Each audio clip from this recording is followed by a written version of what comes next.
Hi, I'm Peter Haddock and I'm here at the Dunton Environmental Waste Treatment Facility in Wolverhampton with Andy Street, the Mayor of the West Midlands. Andy, you've come in here today because you recognise that part of getting brownfield sites and part of getting the construction industry moving in this industrial area of the West Midlands is remediating parts of the materials that come off those sites, aren't they? Including your favourite site, HS2 and mine. Yeah. So Andy, tell me a little bit about the importance of all of that and why you've come here today. So what you say is spot on, Peter. I wanted to come and see what I would actually describe as incredibly innovative work here with Dunton Environmental, and just to see how it all works. But the principle is very, very straightforward.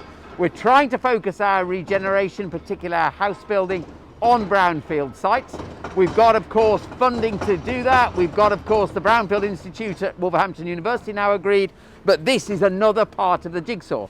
How do we actually treat the material that comes out of those sites and needs to be basically cleaned and then fed back into the system? And Dunton really are leading the way, and we've seen treatment of soil, getting old base material out, and of course some of the hazard material and separating it out. So an incredible business model to actually make money from doing that. And I think one of the things that you're doing is attracting investment all the time, aren't you, Andy, into the West Midlands Combined Authority region. So it's important that you see that infrastructure, that closed loop infrastructure where we can recycle, we can reuse, and so that when we put a shovel in the ground, we know that that ground's ready for use, isn't it? Well, absolutely, and you see that, you mentioned HS2, you see that nowhere more clearly than in the industrial sites that HS2 is going to regenerate in Washwood Heath in Birmingham, in central Birmingham, but also the housing sites across the Black Country. If you think of the history of the Black Country, incredible industrial history, but it did leave its mark, let's just say.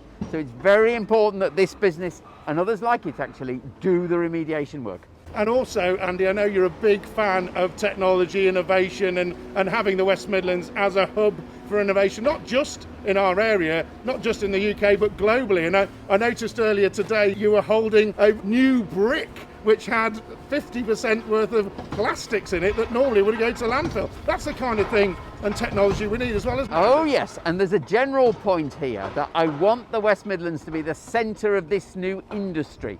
It's actually a very green industry, it's sustainable, so whether it's the sort of intellectual piece around it up at the university, and we were very pleased to get funding for that recently, or some of the really practical applications we've seen here, where they're working hard on the intellectual property around it, absolutely, that's new wealth of the future. It certainly is, and let's hope we will see a site like this being built with recycled plastic bricks that, quite frankly, you can't tell the difference. That is the circular economy, so bring it on. Thank you very much for coming today, Andy. It's great to talk to you yet again. Thank you.